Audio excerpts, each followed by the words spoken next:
افسوس کی بات ہے، مگر الحمدللہ یہ لاکھوں لوگ چونکہ انقلاب کے لیے موٹیویٹ ہو کے آئے ہیں، انہوں نے صبر کا دامن ہاتھ سے نہیں چھوڑا، یہ استقامت کا پہاڑ بنے ہوئے تمام مشکلات کو فیس کر رہے ہیں اور عزم مصمم کے ساتھ بیٹھے ہیں، اور انشاءاللہ یہ فتح یاب ہو کے، جب اتنا بڑا عزم اور استقلال ہو اور سنسیریٹی ہو کاز کے ساتھ اور لوگوں کی کمٹمنٹ ہو، تو اللہ پاک انہیں فتح عطا کرتا ہے اور یہ فتح یاب ہو کر جائیں۔ ڈاکٹر صاحب، گزشتہ سال 3 دن آپ نے ڈی چوک پر قیام کیا، سردیاں تھیں، سردیوں کے بارے میں رائے یہ بھی پائی جاتی ہے کہ سردیوں میں آ کر احتجاج کرنا اس لیے بھی ذرا آسان ہو جاتا ہے کہ دن میں دھوپ ہے، اگر ٹھنڈ ہے تو آپ کو ایک سویٹر کے اوپر ایک اور سویٹر پہن لیں، سر پہ ٹوپی پہن لیں، گلوز پہن لیں۔ گرمی میں سب کا یہ کہنا تھا کہ لوگ 2 دن مشکل سے گزاریں گے، آج پچھلے مارچ سے بھی زیادہ دن ہو چکے ہیں اور لوگ ابھی تک موجود ہیں۔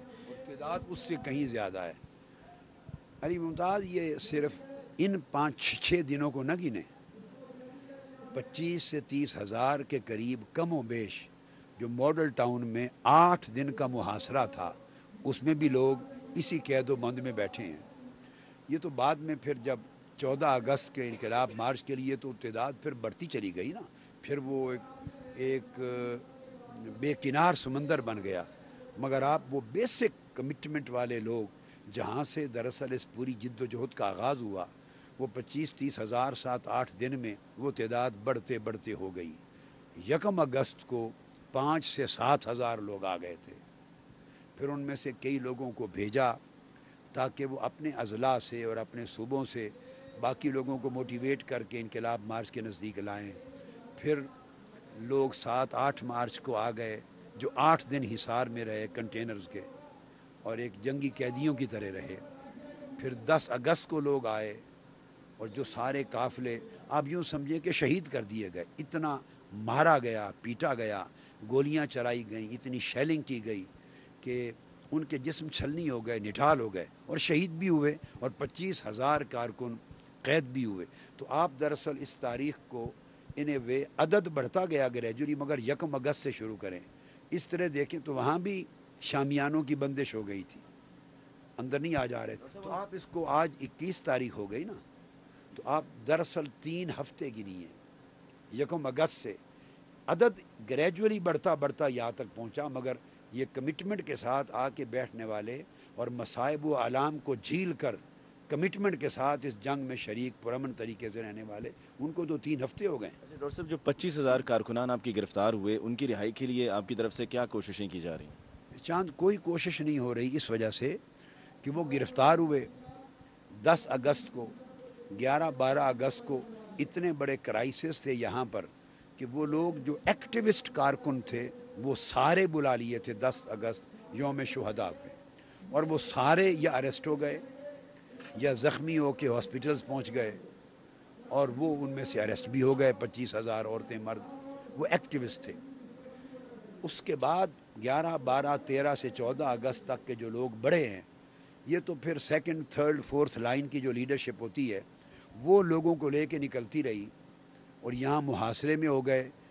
اب ایکٹیوسٹ اریسٹ ہو گئے، ٹاپ کی لیڈرشپ محاصرے میں بند ہو گئی، تو جو شخص باہر نکلتا تھا اریسٹ کر لیا جاتا تھا، اور جو ان کے فیملیز کے لوگ تھے باقی کارکن، ان کے گھروں پر چھاپے تھے، وہ مسلسل گرفتاریاں ہو رہی تھیں۔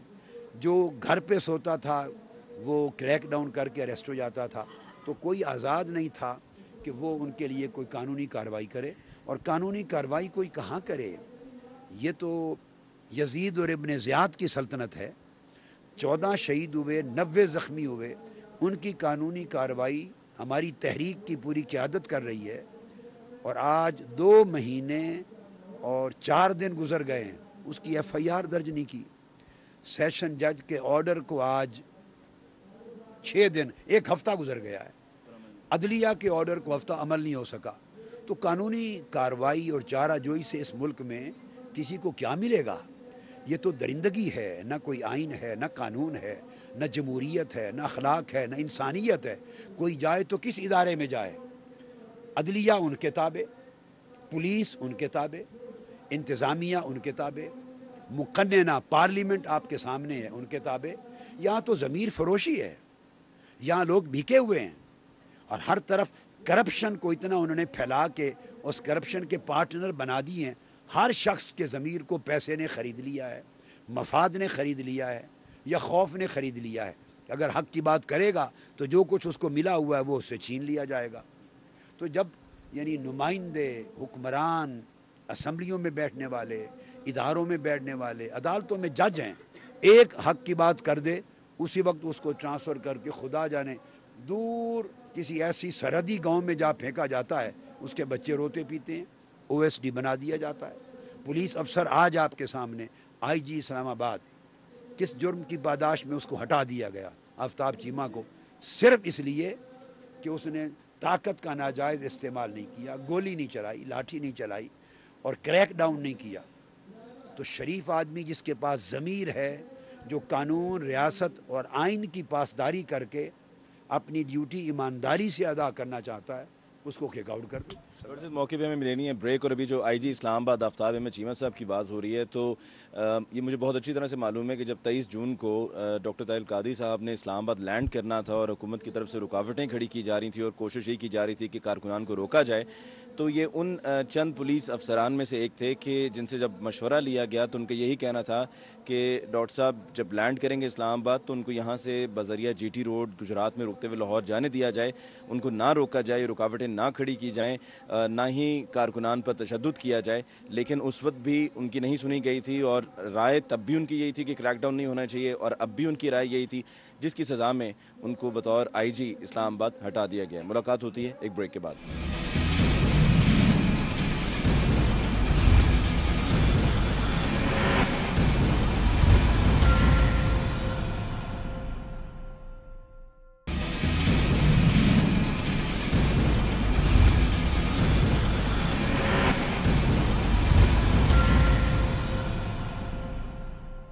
ناظرین, بریک کے بعد ایک دفعہ پھر آپ کو کہتے ہیں خوش آمدید. ہماری یہ خصوصی نشریات اگست میں ماہ جاری ہے اور ہم موجود ہیں ڈاکٹر طاہر القادری صاحب کے ساتھ. گفتگو کو آگے بڑھاتے ہیں. ڈاکٹر صاحب, اب آئی جی تبدیل ہو گئے اور اس سے یہ بھی ظاہر ہو گیا کہ کریک ڈاؤن کا فیصلہ ہو گیا تھا, اسی لیے آئی جی صاحب سے کہا گیا, انہوں نے انکار کیا اور ان کو عہدے سے ہٹا دیا گیا.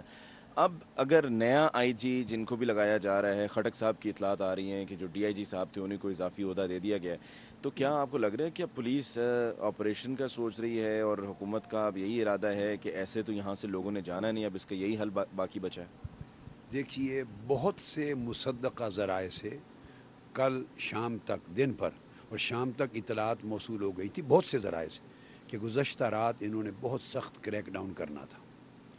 مگر آئی جی اسلام آباد نے جیسے پہلے طاقت کے استعمال سے انکار کیا, آج بھی کیا, ناجائز طاقت کے استعمال سے, کہ جب تک احتجاج کرنے والے مارچرز وہ پرامن ہیں تو ہم ان پرامن مارچرز پہ تشدد کیسے کر سکتے ہیں. اور دوسرا یہ کہ آئی جی اسلام آباد نے ان سے ریٹرن آرڈر لیے تھے, اگر آپ ہم سے کوئی غیر قانونی ناجائز جبر و تشدد کا کام کروانا چاہتے ہیں, طاقت کے ناجائز استعمال کا, ریٹرن آرڈرز دیں تاکہ ذمہ داری بھی آپ لیں. ہٹا دیا. اب نئے ڈی آئی جی جن کو آپ بتا رہے ہیں کہ آئی جی کا چارج دیا ہے, میں تو ایکچولی ان سے بھی واقف نہیں ہوں. پہلے آفتاب چیمہ جو آئی جی جن کو ہٹایا, ان کا بھی میں نے غائبانہ تعریف سنی ہے کہ وہ اچھے شریف النفس آدمی ہیں, تو ان سے بھی واقف نہیں ہوں. لیکن ڈاکٹر صاحب یہاں پہ بتا دوں کہ وہ تو اسلام آباد آئی جی لگنا بھی نہیں چاہ رہے تھے, صرف انہی معاملات کی وجہ سے کہ یہاں پر جس طرح سے آئی جی اسلام آباد کو اپنی مٹھی میں رکھا جاتا ہے وزارت داخلہ کی طرف سے, اور اب ایڈیشنل آئی جی ہیں کھٹک صاحب جن کو اب یہ چارج دیا جا رہا ہے, تو اب آپ کی کیا حکمت عملی ہوگی اگر پولیس سے ایسا آپریشن کرنے کا ارادہ کر لے؟ دیکھیے, میں تو ایڈیشنل آئی جی جو آئی جی کا چارج لے کے آ رہے ہیں انہیں نصیحت کروں گا کہ وہ بھی اپنی ضمیر کا فیصلہ کریں. وہ ریاست اور آئین کے پابند ہیں, اصولی طور پر حکمرانوں کے ذاتی ملازم نہیں ہیں. ان کے اوپر اسٹیٹ کی تابع داری, کانسٹیٹیوشن کی تابع داری اور رول آف لا کی تابع داری بنتی ہے.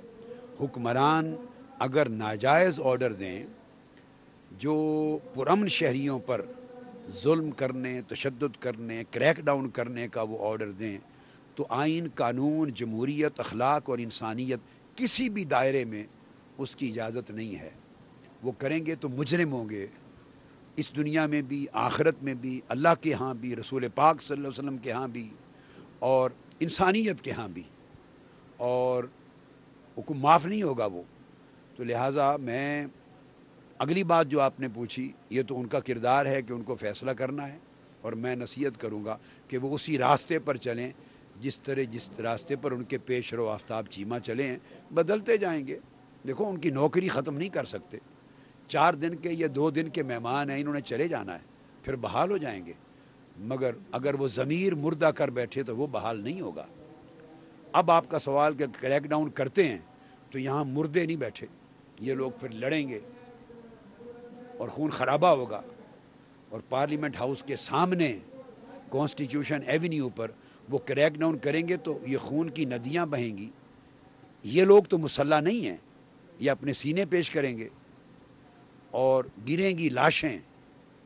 تو یہ سارا جرم اور ظلم اگر اس کو کربلا بنائیں گے تو اس کی ذمہ داری اسی نئے آئی جی پر ہوگی، ریاست کے ان ملازمین پر ہوگی جو ظلم کر رہے ہوں گے، اور نواز شریف پر تو ہے ہی. اور ہمارا کام آسان ہوگا. یہ اگر انہوں نے 4 دن میں جانا ہے تو اس اقدام کے بعد اس سے بہت جلد چلے جائیں گے. ہمیں گھبراہٹ نہیں ہے اس بات کی. ڈاکٹر صاحب، آج اسمبلی کا اجلاس ہوا اور متفقہ قرارداد منظور ہوئی ہے نواز شریف صاحب کے حق میں کہ ان کا مستعفی ہونے کا مطالبہ یہ غیر آئینی ہے. دیکھیے، جو اس اسمبلی میں بیٹھے ہیں وہ دھونس دھاندلی کے الیکشن کی پیداوار ہیں. وہ ایسی متفقہ قرارداد اپنے جو کرپشن میں اشتراک ہے اسی پر کریں گے نا. تو نواز شریف انہیں سوٹ کرتے ہیں. کھائیں اور کھلائیں، کرپشن میں حصہ دار بنے. ہر ایم این اے کروڑ روپے ڈیولپمنٹ فنڈ کے نام پہ لیتا ہے. اس کو پتہ ہے کہ جب نظام چینج ہوگا تو ڈیولپمنٹ ایم این ایز کے ہاتھ میں نہیں رہے گی، لوکل گورنمنٹس کے پاس چلی جائے گی. ان کو نظر آ رہا ہے کہ کروڑوں روپے کے فنڈ جو بار بار ایشو ہوتے ہیں وہ اللے تللے ختم ہو جائیں گے. یہاں صرف لیجسلیٹر بن کے رہیں گے، قانون سازی ہوگی، پبلک کے مسائل اٹھائے جائیں گے، صرف تنخواہ ملے گی، اور جو پریولیجز جائز ہیں ایک حد میں وہ ملیں گی. عیاشیاں ختم ہو جائیں گی. لہٰذا وہ تو آخری جنگ لڑ رہے ہیں اپنی کرپشن کو، اپنی عیاشی کو، اور اپنے اللے تللے جو ہیں اس کو روکنے کے لیے. ان کے 100% ان کے میڈیکل الاؤنسز ان کو فری ہیں، ان کو ریٹرن ملتا ہے. میں نے یہ زمانہ یہاں گزارا ہے. آپ جا کے میرے ایم این اے کے اس دور میں جا کے بکس کو دیکھیں جہاں کس آدمی نے میڈیکل ٹریٹمنٹ، یہ اور ان کی فیملی، ان کے تمام ڈیپینڈنٹس کی 100% ریٹرن فری ہے. سب فری آف کاسٹ. خواہ کروڑوں روپے کا علاج ہو اور اس کا آڈٹ بھی نہیں ہے، سبمٹ کریں اور پیسے مل جاتے ہیں. اس پیریڈ میں 3 مرتبہ میرے بیٹے حسین کے آپریشن ہوئے. اس کے گھٹنے دونوں چوٹ نکل گئی تھی، ہڈی باہر نکل آئی تھی. 3 آپریشنز ہوئے، یہاں بھی ملک سے باہر بھی. اور ظفر اللہ جمالی پرائم منسٹر تھے، انہوں نے، اور چودھری شجاعت حسین صاحب نے مجھے درجنوں بار منتیں کی کہ آپ کا انٹائٹلمنٹ ہے، آپ کے بیٹے کے آپریشن ہوئے، 100% آپ اس پیسے کی واپسی کے حقدار ہیں. یہ قانون میں ہر کوئی لیتا، آپ لے لیں. میں نے کہا حرام ہے میرے لیے.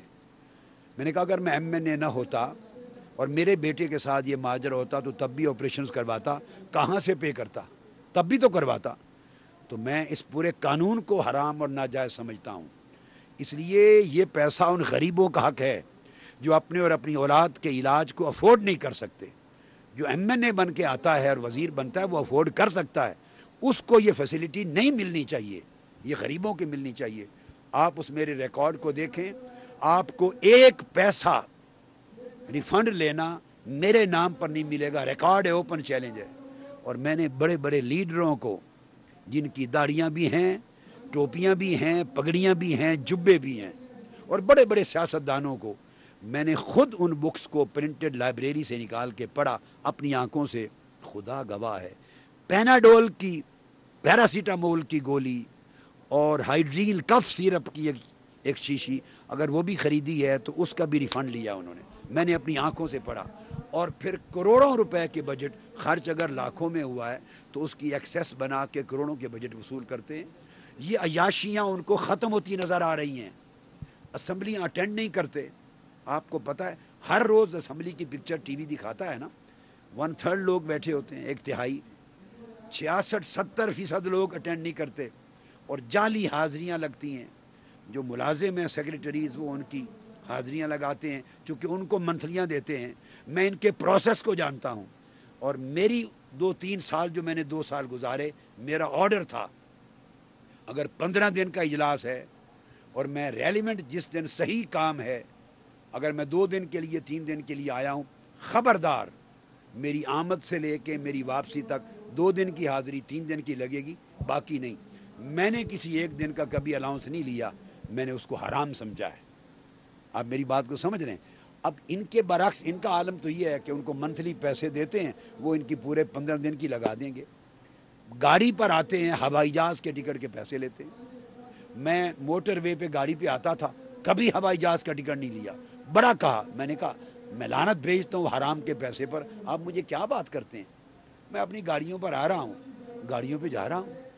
میرا مقصد ہے کہ بیرون ملک سفر کرتے ہیں، پیسے لیتے ہیں اور پھر اس کے لیے ٹھیکے لیتے ہیں اور ملیں بنواتے ہیں، کانٹریکٹس لیتے ہیں اور بینکوں کے لون لیتے ہیں، پھر ڈیفالٹ ہو جاتے ہیں، پھر رائٹ آف کرواتے ہیں.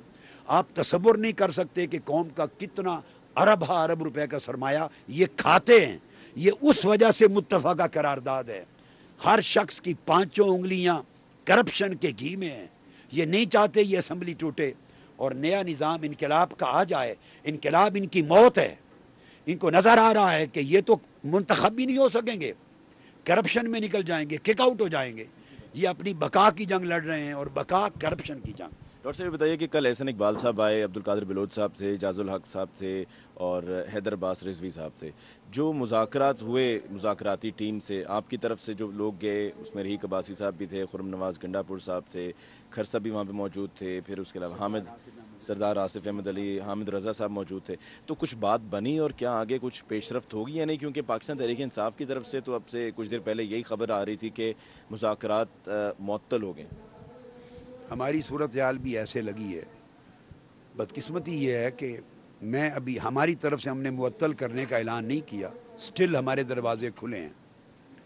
لگتا ہے کہ حکومت اپنے ایجنڈے پر مذاکرات کے نام پر یس کروانا چاہتی اور وہ ہمارے مطالبات کو ایڈریس ہی نہیں کرنا چاہتی. ہماری کمیٹی نے ان کے سامنے ایک پہلا پوائنٹ رکھا اور باقی باتوں کی نوبت ہی نہیں آئی. وہ پہلا پوائنٹ کیا تھا؟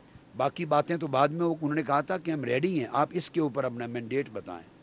انہوں نے کہا سمپل بات ہے کہ 14 قتل ہوئے ہیں، قتل کا مقدمہ ہے، 90 اقدام قتل کے کیس ہیں جو زخمی ہوئے ہیں، ان کی ایف آئی آر درج کیوں نہیں ہو رہی؟ وہ کروا دیں ایف آئی آر.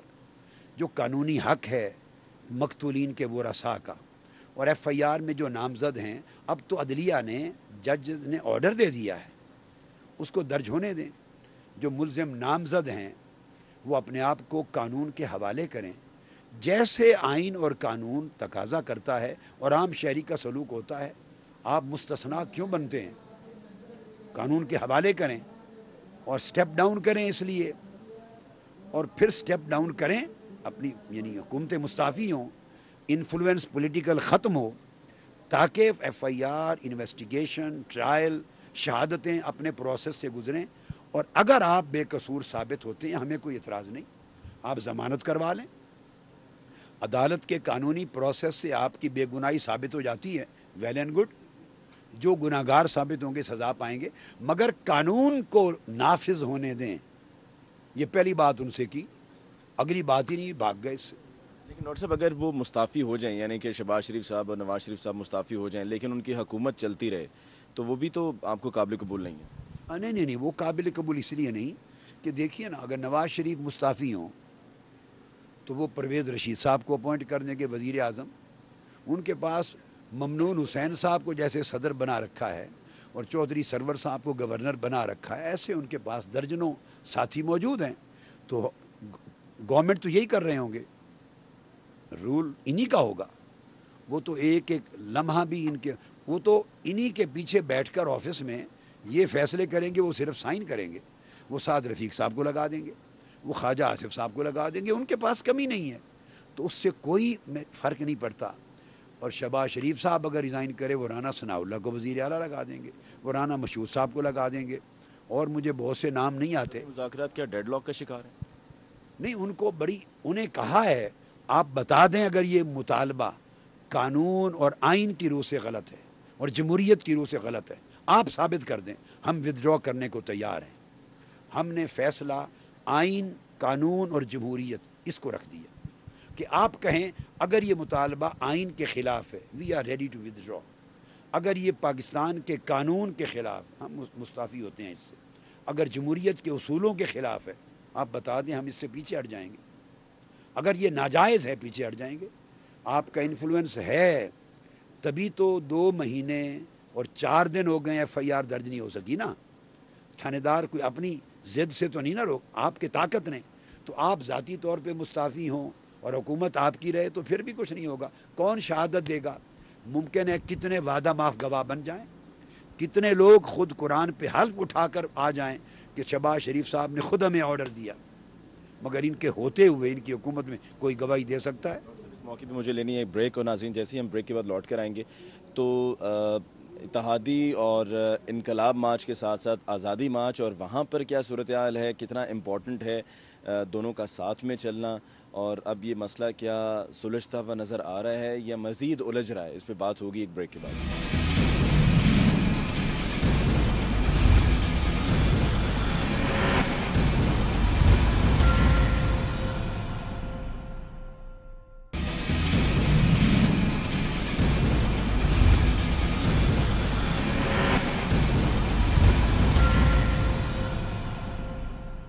ناظرین, بریک کے بعد ایک دفعہ پھر آپ کو کہتے ہیں خوش آمدید. پروگرام میں آج ہمارے ساتھ گفتگو جاری ہے ڈاکٹر طاہر القادری صاحب کی. گفتگو کو آگے بڑھاتے ہیں. ڈاکٹر صاحب, آرمی چیف کی طرف سے یہ کہا گیا کہ بامقصد مذاکرات ہونے چاہیے, آپ بھی بامقصد مذاکرات کے حق میں ہیں, تو اگر اس کا کوئی نتیجہ نہیں نکلتا یا حکومت آپ کے مطالبات یا پاکستان تحریک انصاف کے مطالبات پر کوئی ان کی طرف سے ڈیولپمنٹ نہیں ہوتی, تو پھر کیا ہوگا؟ کیا آرمی کو انٹروین کرنا پڑے گا, یا آپ کو لگتا ہے کہ اس سے پہلے ہی حکومت کچھ کرنے کا ارادہ رکھتی ہے کہ اگر بات چیت نہیں ہوتی ہے تو پھر وہ طاقت کا استعمال کریں؟ دیکھیے, آرمی کی انٹرونشن کی میں نے تو بات کبھی بھی نہیں کی, اور میں ایسے سبجیکٹ پہ کومنٹ بھی نہیں کرتا. اب آ جاتی ہے بات, اگر حکومت کریک ڈاؤن کرتی ہے تو میرا خیال ہے کریک ڈاؤن سے حکومت کا اپنا کریک ڈاؤن ہو جائے گا.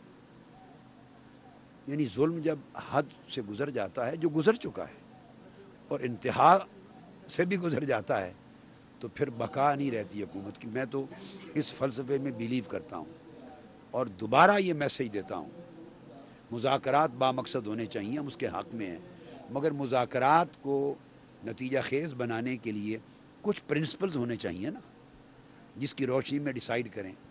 میں ریپیٹڈلی 5 پرنسپلز دے رہا ہوں, ان پر فیصلہ کر لیں. آئین پر, قانون پر, جمہوریت پر, اخلاق پر, انسانیت پر. یہ پانچوں کے پانچیں اصول اگر ہمارے مطالبے کو ان میں سے کوئی اصول بھی ناجائز کہے, ہم ودرا کر لیں گے. اگر یہ پانچوں ہمارے مطالبے کو جائز کریں تو حکومت مان لے. اس سے زیادہ میں نہیں سمجھتا کہ کوئی منصفانہ اور عادلانہ بات ہو سکتی ہے. اگر حکومت ہٹ دھرمی پہ رہے گی تو ہٹ دھرمی الٹیمیٹلی انہیں لے ڈوبے گی, اس کا خاتمہ ہوگا انشاءاللہ. آپ سمجھتے ہیں کہ آرمی ابھی بھی اس پورے معاملے کا حصہ نہیں بننا چاہ رہی, نہ ان کی طرف نہ آپ کی طرف؟ آرمی کا ہمیشہ یہ رول رہا ہے, جب ماضی قریب میں جتنا میں نے دیکھا ہے کہ وہ امپارشل رہتی ہے. وہ اسٹیٹ انسٹیٹیوشن ہے ملک کی حفاظت کے لیے, اور وہ جب پولیٹیکل میٹر آتے ہیں تو اس میں انٹروین آرمی نہ کرتی ہے یا کرنا نہیں چاہتی, نیوٹرل رہتی ہے. اور یہ بڑا اچھا سٹینس ہوتا ہے آرمی کا, تو اس کو ڈالنا نہیں چاہیے.